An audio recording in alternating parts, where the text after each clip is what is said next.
to me if I'm putting you to sleep. My name is Doug Hardy. My wife and I run ConnecticutNewsJunkie.com. It's a political news site. We've been up for 10 years. We didn't make a penny for 5. We started making money right after we started an email blast. And I'm sure just about everybody is already doing that. We have separate publications by email that we sell advertising in. We have display on the site. About 4 years ago, we realized that we were getting ad buys that we could spread the wealth around that we didn't have enough reach for. So we actually launched our own in-state network called the Independent Media Network. That worked fine for a while, and then we saw the global ad exchanges sort of take over. And those clients that were buying impressions by the million didn't come to us anymore. So we kind of pivoted, and the Independent Media Network became an ad buying. We still try and sell for our members, but we're actually more of a service provider for them now and a business incubator. But the reality is just like Jay said, we're trying to be nimble. We're trying to change up everything we're doing as needed. And so today I'm going to talk a little bit about some of the targeting tools that are available. Some folks are probably familiar with these, some folks aren't. But we are always trying to combine those targeting technologies with our own products.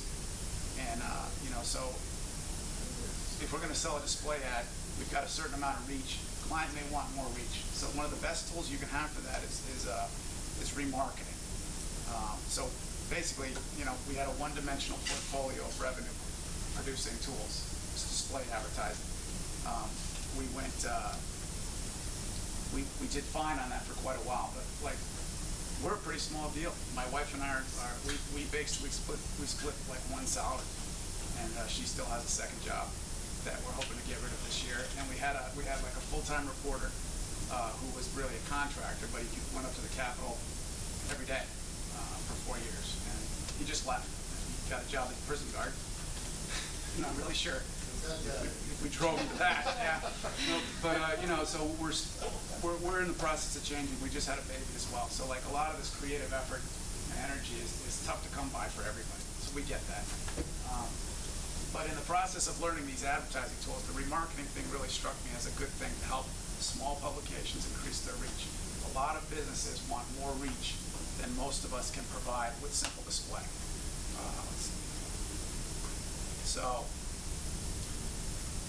augment your traffic. Sell them a display ad, but give them another 100,000 impressions targeted to just in the community. On the global exchange, you can target by zip code, you can target by neighborhood now. You can target by party affiliation. And for us as a political site, this stuff was gold. This last year, we started selling ad campaigns to state Senate candidates and statewide candidates, targeting their party of choice, plus the independents in the areas that they knew people knew them, or statewide. So we actually targeted the Republican who challenged, was hoping to win the seat that Ted Kennedy Jr. won. He was one of our clients, and I think we didn't lead him to believe that he was going to beat Ted Kennedy, but he actually had a really powerful campaign. We targeted pre-roll video to people in the state Senate district and got 300,000 views of that video in about 3 days, 3.5 days. And those pre-rolls are coming up everywhere there's video on the internet. It's 15 to 30 seconds. I think he had 2 different videos that were 15 seconds. And he got 300,000 views, in a very short time. So he went from very little recognition at all to having a video on the local TV affiliate websites before their news stories. So it's a pretty powerful thing. We did that through Semcasting as one of the vendors. But in terms of retargeting your audience, and we'll get more into targeting in a second, but in terms of retargeting your audience, does anybody not know how remarketing works? Because it's a little wonky. Okay, we'll go into it then. Remarketing is when you have a cookie on your site. Anybody that visits your site gets a browser cookie. So from there on out, that's one of your cookies. And you can set an ad campaign to follow those readers around. And it's pretty simple. Amazon's the best example, but I didn't happen to have a good screen grab, so I saw this Elio. There's this weird car brand coming out called Elio, and I visited the site, and about 10 minutes later I visited another site, and there's their ads. So it's, it's banner follows the person, but those are, so if that was on my site, when we have a cookie for a particular ad campaign, my readers, my influential political readers, are going to keep seeing that ad for a little while longer. And there's a saturation point. I think Amazon probably knows. If you've ever looked at a pair of shoes or a book, you get like 10 or 15 versions of that ad on the next 5 sites that you go to. But it'll drive them crazy after a while. So you have to find that saturation point. And I think, if you can cap it on, various vendors will let you cap this stuff at 10 impressions per user or something like that. And that's pretty effective. Let's see. So, I didn't, at the time, when we first started using it, I didn't know how it was going to work, but we just dropped the code onto the site, and we checked back in a few months, and we have about 45,000 unique visitors per month, which is not a giant number by any means, but next thing you know, we had 500,000 cookies out there. And so that meant our 150,000 page views a month could now kind of go unlimited. In terms of audience, perspective thing, and I think Dylan has mentioned this before, and it's a different way of thinking about it. The amount of traffic available is everybody's web traffic in your town. I mean, they're visiting thousands and thousands and thousands of websites per day. And so remarketing opens up that traffic. So if you've got 30,000 page views a month or something like that, and you want to sell your campaigns in a round number like 100,000 impressions, you can add remarketing, and you can price it so that it works. Let's see. So I created a calculator, and it's up on the Bitly document, the Google Doc, so you can download it. And I'll just use an example here. So if you're selling, you may not be selling by CPM, but just ignore that for now, because you can break down your rate into a CPM. We can do that later. But let's say you're selling at $5 per thousand. Your salesperson is selling at 20% commission. You want to do a 3-month campaign at full visibility on your site, so that's $90,000. Your sales commission comes out to $90. You clear $360. You want to extend that reach to $100,000 a month. So you add the $210,000. Your remarketing price is going to be $1 per thousand down here. All right. So you sell that at 4. Basically, you end up.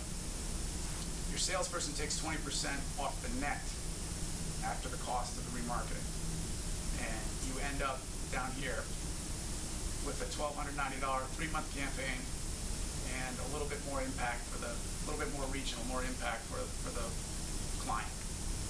All right, so, and your margin is still pretty good. And if you're only trying to make like 300, if you need to make $300 per ad deal, but your clients still want more reach, I mean, this is a way to do it. You price it in such a way so your margin, is good. And there's a lot of data as well. So most of your clients probably don't necessarily need all that, but you can provide them with reporting depending on which vendor. So you can tinker with this. You can download it and tinker with it. It's easy to use. And so part of the problem as well is that a lot of these small businesses are starting to get savvy. Small and medium businesses, car dealerships are so far ahead of almost all of us on this stuff. I don't know if anybody's doing well with auto industry ads, but they are savvy. And so if you're going to try and sell them this stuff, you can't mark it up very high. And so you have to understand that they probably already are doing it. And anything they do with your site, it might be better to try and sell it event-based. Something event-based on your site, or some sort of membership thing or whatever. But they're actually very savvy, and at least in Connecticut, the publishers, the newspaper publishers, are. I go to the Auto Dealers Association meeting every year, and it's like the newspaper publishers are just angrier and angrier, and they're all cornered, and they're almost critical. They're almost angry. You can tell in their body language that they're not getting the business they used to. And those auto dealers, you go to their website, Go ahead. Yeah. Oh, yeah. Left it on the podium. I was just gonna say, Sorry.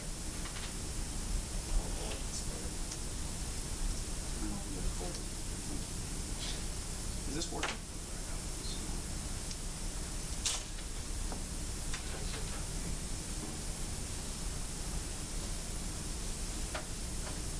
So the way into those car dealers is one, having their inventory on your site, and that's what we've done in our market, is we have the inventory of all the car dealers. And the other thing is lead capture. So if you're able to capture someone who is a car intender, and obviously if you're doing audience extension or retargeting or any of those things, you get to target those auto intenders by brand, Right. actually. So you can sell them that. Now, some of them are buying it through their manufacturers and things like that, so it's going to be tough because they're already, that budget's taken before they even get a chance from the different brands. Gotcha. But locally, they said the key is really having their inventory on your site. Because then you say, hey, we have X number of people looking at these vehicles, and then it's all about the lead capture. And they make more money on used vehicles, pre-owned, Yep. you know, and so you could put the car of the week up there. It might last a day before it's sold. I mean, sometimes they do really well. The other piece is they want to buy local cars. So to find the right guys, and then we have a bunch of ads like that running on our site for them wanting to buy cars instead of going to get an auction. And the holy grail of that is finding the car dealer that is maybe a mid-sized dealer that doesn't have that marketing team that is actually manning their website with a pop-up that says, hey, can we help you? Do you have questions about this car? Like, that's what they do. You go to the website and they're trying to close the deal. So you can use that same software, and I don't have the name of that particular software, but like you can open up a chat on your advertising page. And, that could be very helpful. I haven't actually done that, but I've seen, I buy stuff. They get me, so I know it works. Let's see here. So anyway, that calculator is available. I would stick to, on big buys, I would stick to a 20% markup because, again, they can go to Google on their own. They don't need to pay 5 times the rate on the global exchange just because they're buying it through you. You should increase your own, you sell your impressions at your rate and sell the remarketing impressions at a reasonable rate on that marketplace. And it brings down your overall cost per thousand, okay? I don't know if that makes sense, but your effective cost per thousand on this campaign down here is $4.30 per thousand. And let's see, what if we bump this up your rate on your impressions up to 15, which is probably closer to, I can't edit that. Okay, so if it's like $10, it's going to end up being about $7.50. I'm going to read only. Here we go. Sorry. But this is a thing that I use all the time to come up with a reasonable rate and a reasonable package. I use this spreadsheet all the time. There's probably a way to set it up in your CRM or something. Some of the guys that that have been here can probably do that. Some of the people that spoke yesterday. So you end up with like $7.30. That's still better than $15 per thousand. And even if the buy isn't that big, they hate that. They hate hearing, oh, I got to pay $15 per thousand. What's that going to get me? So you want to be closer. I hate this too, but you want to be closer to what the Googles are offering. At least something below $10 per thousand. It sucks, but it started. Independent Media Network was selling 5 or 6 campaigns a year. I don't know, $12,000 or $15,000 campaigns, and like overnight, we just started hearing, actually, we're doing that through Google. Thanks. And I'll be honest with you, Google is not even that good. There's actually better vendors now. And I've got a list of some that we've experimented with, but the fundamental change from simple display to targeting and actually buying audience, specific types of audience, it's already happened. So you can either ignore it at your peril, or you can try it and try to sort of start transitioning, to a model that still supports you, but also gives those tools, gives your client the availability of those tools. So Google's one. Semcasting offers this IP match thing. It used to be that everybody's personal IP was randomized or changed often, but they don't do that anymore. And now the Global Ad Exchange, this might actually really annoy some of you, the Global Ad Exchange can now match your IP address to your snail mail. They don't really put a name next to it or anything like that, but the voter lists are snail mail, your registered voters in your town. So you can send, they've been updating their own list, but you can send them a list of registered voters from your town, and you can target people by party during election season. A Republican candidate will want to reach independents and Republicans, and a Democrat will want to reach Democrats and independents.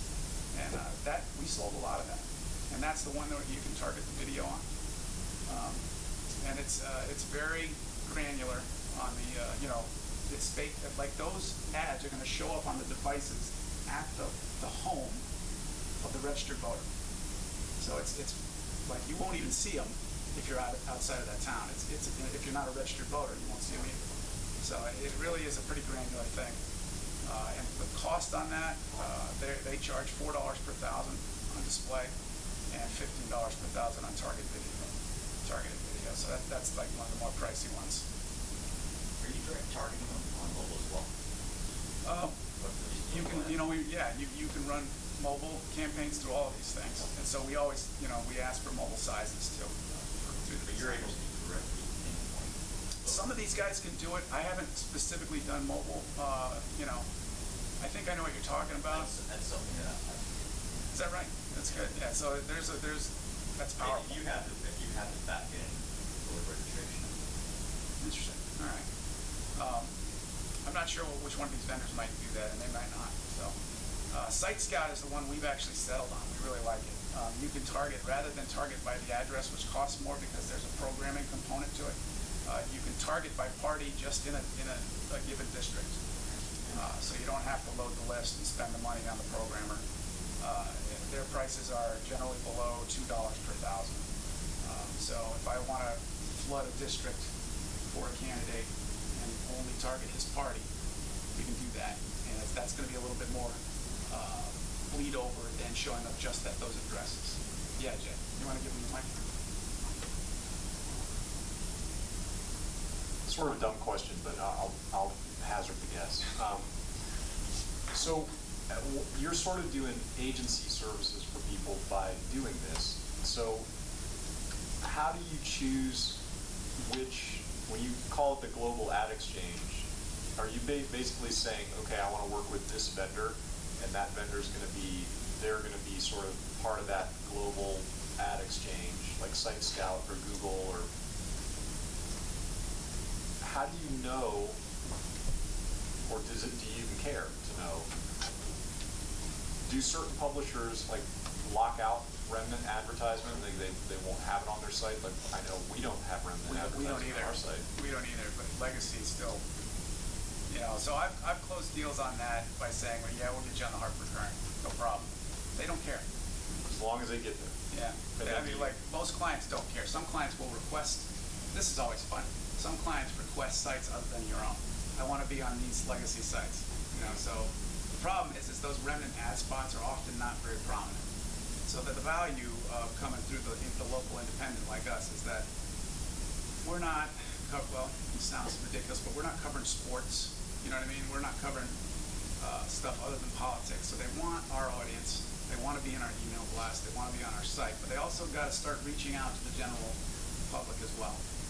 So these give you, it just depends on the paper in the state and how savvy they are. But some of them are starting to get more savvy. But for the most part, you can put your ads up and you're basically selling ads on their site and marking up the exchange rate. And then using Site Scouts as simple as setting up an account?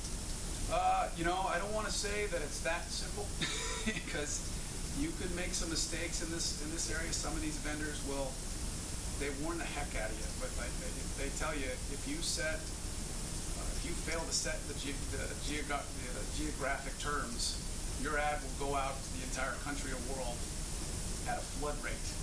Right. And some of them allow you to set a budget. Some of them will allow you to burn yourself. So we're trying to provide some of that expertise as well.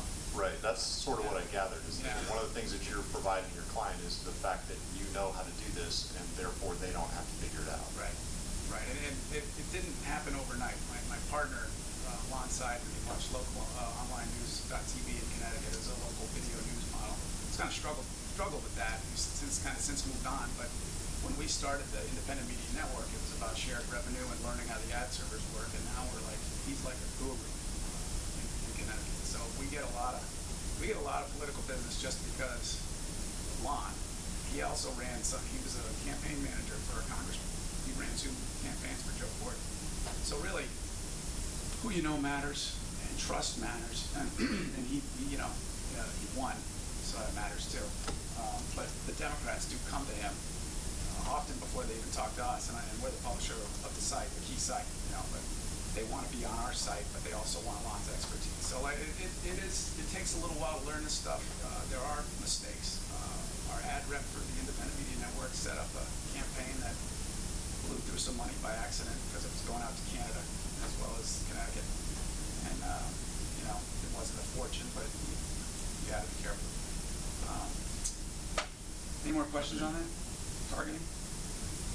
But, if you have elections and you cover them, targeting by party will close deals. It is a good thing. And you can self-search. So locally, you have a lot of clients that may not want display. Search advertising is another thing. It's basically you put a budget in, and it burns through the budget by the click, and you set the rate. So if you want to be visible at the very top of the search results, if your client wants to be visible, they have to bid higher than anybody else on that keyword. So if the word if we had a dentist client and we bid, on about 40 different keywords, we set bids between $4 and $12, and he went from one, visible search result on the front page, the first page of results, to like 4. And it took about 3 times longer to burn through that budget than we thought it would, because he only wanted his town. And almost every one of his clients are right there in his zip code. And that's how powerful Google is. Those search results are based on zip codes. So that really worked out for him. Some won't need it, but like dentists often buy cookie cutter websites that are really well optimized already. Plumbers don't. So you could create a directory of service providers on your site and sell that directory along with like some search push for them, and then upsell the rest of the year on continuing that extra search push. So this is how we started thinking about directory in terms of our revenue. I'll go through this pretty quick. I don't think I have more time. We're way over at this point, so don't worry about it. Just keep going. All right, so I wanted to share the targeting stuff because I think it's kind of like mumbo jumbo to a lot of people, but it really is kind of a reality. Small businesses are moving on to Google Ads. As a matter of fact, one small business that we had gotten about $3,500 of business work from, and we told her, it was like a remodeling agency, we told her we were using Google. She went ahead and bought another $3,500 herself on Google by accident and was competing with herself. So like they can spend the money. But isn't the value in having you do it or one of us do it, that they don't have to figure out the ins and outs of targeting, and Right. they are not going to continually send ads over to Canada? Right, when right. they Yeah. should be. You hope that they impress upon them that, but sometimes they, that was just a weird incident. But what it means is they can actually access that. Google did change the way that interface works to sort of try to cut out middlemen and ad groups. They've got ad agencies. They've done that.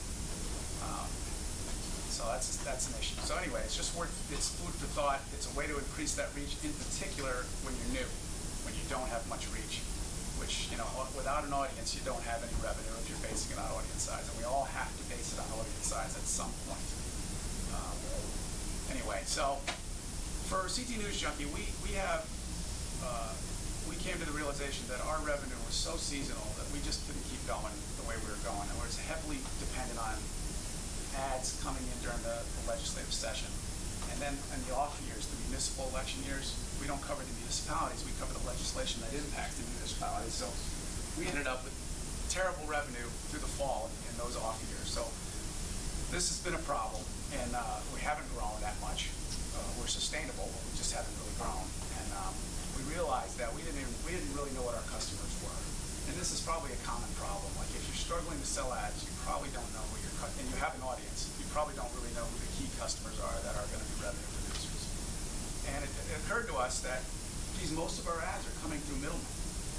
Why don't we do something to help the middleman? And I've got detail on this in the slideshow here that is available. You can download it. You don't have to go all the way through it. But we realized those agencies, that the ad reps, marketing agencies, the PR firms, the lobbyists who the special interests and the candidates go to run their campaigns, they were the ones buying the ad. But they always wanted to be with CT News Junkie because they knew we had an influential audience, in particular the special interests. The election is sort of a different animal. But basically, we wanted to help those firms. And as it turns out, a lot of marketing firms have one client. You may go to their website and see like 100 clients, but right now they've got one. And, if that client doesn't want to advertise, that client doesn't want to advertise. So we wanted to get the relationship, we wanted to build the relationship because in many cases they talk to us once a year. They send me an email and they buy an ad. The transaction happens, and that's the only communication they really have. So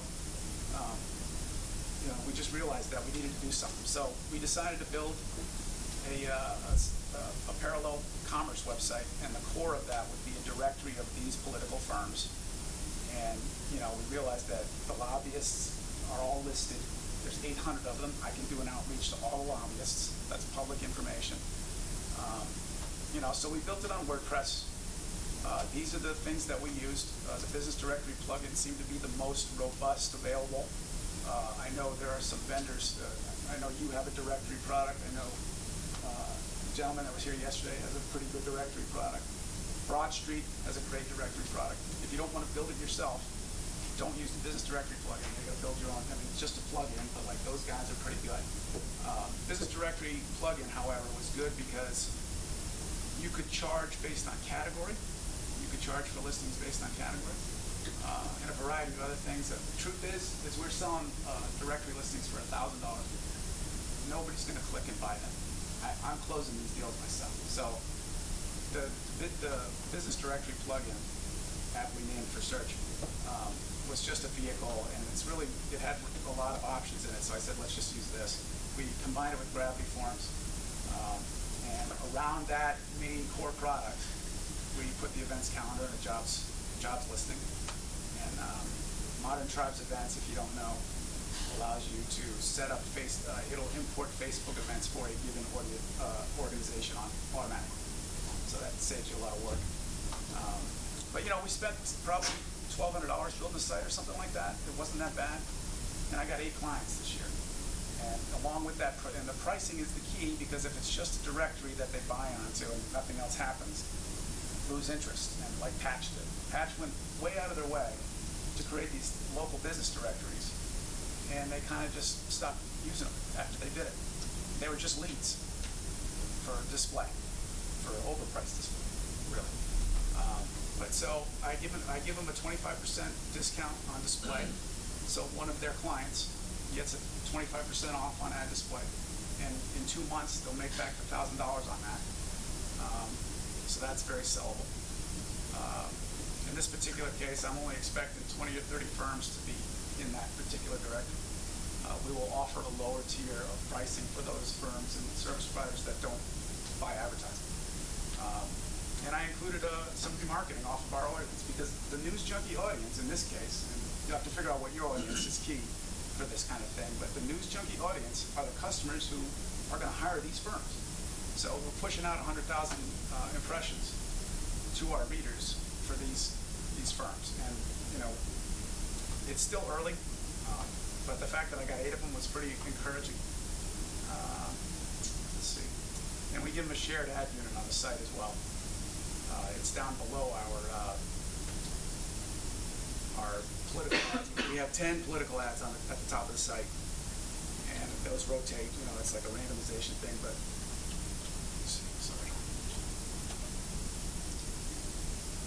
And we've had some really nice anecdotal evidence, like so here's the AARP, this Connecticut Business Industry Association. There's a education reform group here.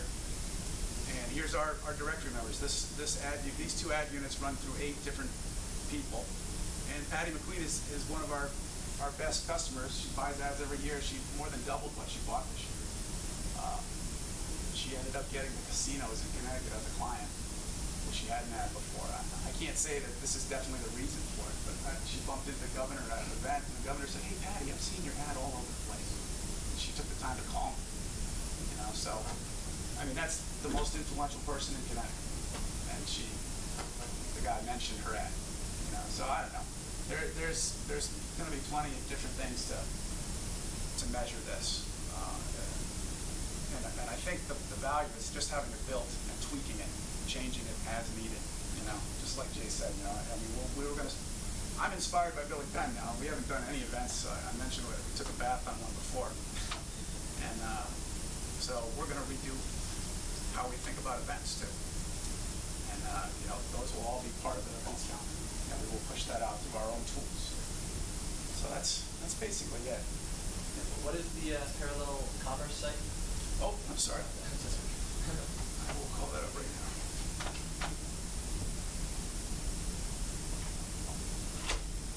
I just built a subdomain, directory.ctnewsjunkie.com. And to be honest, the right-hand column has our ads in it, but they don't need to be there. I just didn't have anything in there. And our current clients haven't been all that active in social media.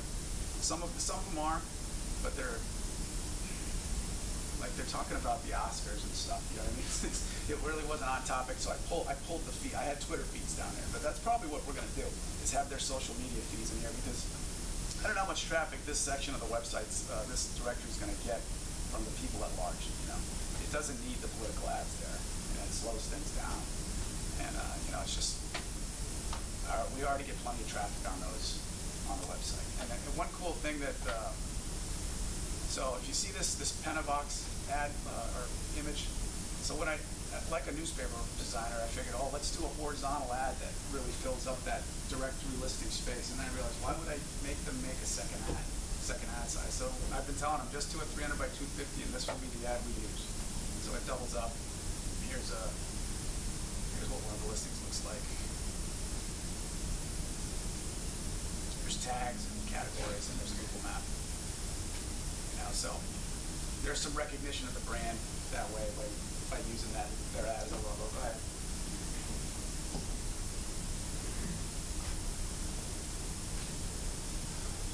Are you tracking impressions and clicks on the business directory?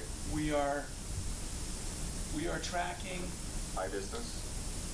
So By category? we're not 100% set up on that yet, but we have Bitly links set up so we can track the clicks. I also get a notification anytime somebody emails them through there. I do have Google Analytics on, so I do. Right, but that won't track. You need to track obviously the clicks for the Yeah. category and stuff Right. like that. Right. Yeah. And then SEO really is really important. If it I doesn't know, have any value. and I put this on WordPress because it's better than what we have on our other side right now. But I have a little bit more work to do on it. If you become an authoritative site in Google, the value of those backlinks to those customers is a selling point, even though it's not necessarily tangible and direct traffic. So Yeah. in your sales materials, you at least want to tell them that. Right, and somebody mentioned click meter yesterday, which would probably be better than, it probably is more robust than Bitly. So I may try that. I get so many ideas out of these conferences. It's awesome. Thanks, Doug.